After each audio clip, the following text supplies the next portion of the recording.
Em segunda discussão e votação, projeto de lei número 145/2024, contido no processo número 186/2024, de autoria do Poder Executivo, que inclui o grande espetáculo de Natal no calendário oficial de eventos do município de Caxias do Sul.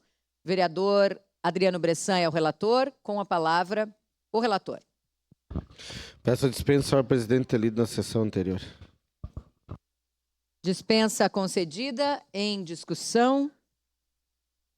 Encerrada a discussão, em votação, solicito às vereadoras e vereadores que, a partir de agora, registrem os seus votos. Voto favorável, presidente. Vereador Lucas Dil manifesta o voto no microfone, vota sim. Eu voto sim, senhora presidente. Vereador Sandro Fantinel também vota sim. Zé D'Ambrós vota sim, senhora presidente. Marisol. Vereador Zé D'Ambrós vota sim.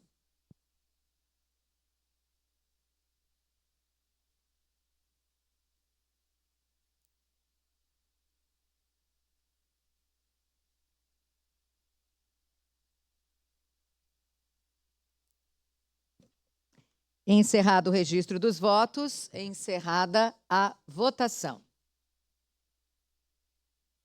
Projeto de lei número 145/2024 foi aprovado por unanimidade das vereadoras e vereadores, com ausência do vereador Juliano Valim.